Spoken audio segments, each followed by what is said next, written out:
On January 8th, Swift Current Mayor Jerrod Schafer and Sheldon Kennedy hosted the launch of the Safe Places Initiative, as well as a screening of the Sheldon Kennedy documentary, Swift Current. Tonight I am very proud to formally introduce Safe Places in the city of Swift Current. Safe places speak to many things: our homes, neighborhoods, arenas, and playgrounds.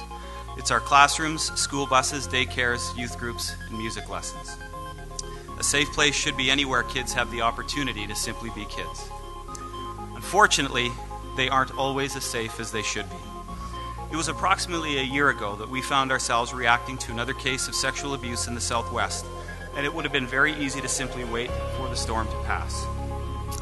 For me, there have been days where it seemed like we couldn't get a plan off the ground fast enough, but the day has finally arrived, and our city is shifting from a position of reaction to that of prevention. Safe Places will be a badge of community pride, as it will identify businesses, organizations, and individuals that have invested in themselves for the right to work with and protect our kids.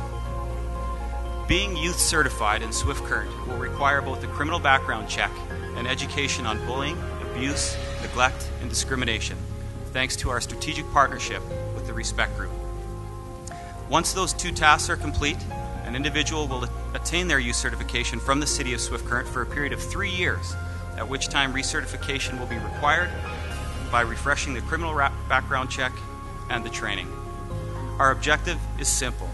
If you are not willing to be youth certified, you either have something to hide or you are unwilling to make the investment in yourself. And if that's the case as a parent, I'm unwilling to hire you. Let's create a culture where kids feel safe to trust adults and where adults have the confidence and the knowledge to help our kids. You know, I think the gift that hockey gave Sheldon was the ability to have a platform to have people look at the way that we protect our children and what happens to children differently, and to be able to understand it differently, and to try to empower kids to make sure that if their friend is maybe hurting themselves or there's something going on in their life, that we look a little deeper than just saying, what's wrong with you? And change the question from, geez, what's wrong with you?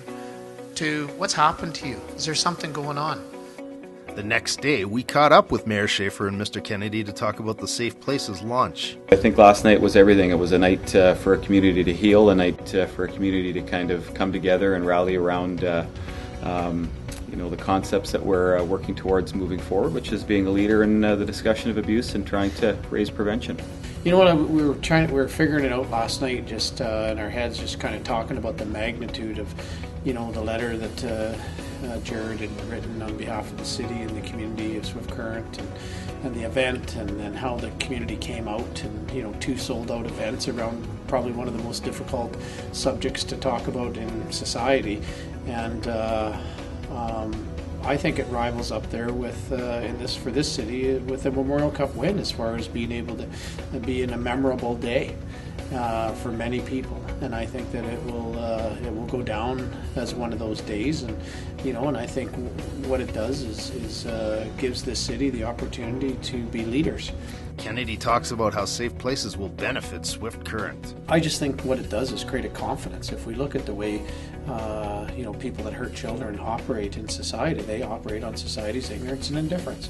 The more that we can give the confidence and give a language and empower the bystander through training, do our due diligence with a background check.